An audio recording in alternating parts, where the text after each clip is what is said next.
guys, for today's video, mag-haul tayo ng ating binili sa Pinoy Store. So, bumili tayo nito. Pandagdag stock kasi hindi tayo nawawalan. So, eto na sabon. Tapos, pang-alis ng tagihawat. So, 1 month ko itong gagamitin. So, nag-stock na ako. Meron pa ako dun, pero nag-stock na rin tayo. Tapos, bumili tayo nito. Ang linis, hindi yan nawawala. Wala na kasi tayo, kaya eto. So, and then, eto, kapag mahina ang signal. Tapos, bumili na rin tayo ng ating everyday use na, cologne, everyday use. Kasi, iba yung ginagamit ko kapag aalis. Iba din yun dito sa bahay. So, ayun.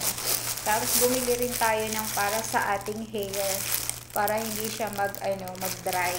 Yun. And then, bumili tayo nito. Ayan. Ito ay double chocolate.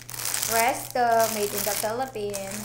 Pero lahat naman to made in the Philippines. Tapos, hindi mawawala ang Piatos. Ito yung pagkabata ko ba, guys. Favorite ko to mula pagkabata. So, bumili tayo ng 2 peraso.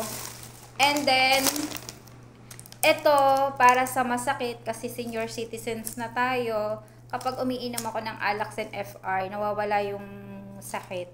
Lalo na kapag halimbawa sobra yung yun. Pag kumikira siya, umiinom ako nito.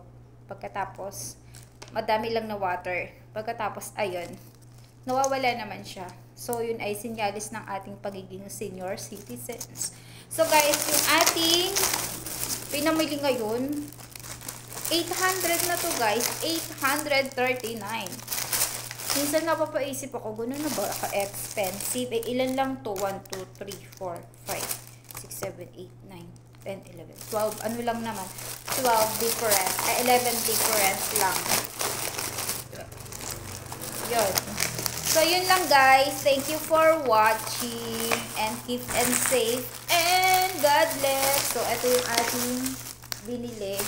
Pero yung iba, may gusto kong bilhin. Kaso nga lang, wala dun sa Pinoy Store. Kaya, ayun. Ito na lang muna. And then, kapag pumunta kami dun sa kabilang market, meron dun. Katulad ng mga ubi pandesal, yung mga Spanish bread. So, dun sa kabilang store, malayo yun dito. Siguro mga kalahating oras yung pag minotor. So, ayun. Siguro pag napunta ako ng part-time, tapos diretso kami pa ikot. So, dun, pwede akong bumili dun. So, yun lang guys. Thank you for watching. Ito yung ating finamili for today's video. Keep and safe and God bless. Bye! See you in my next video.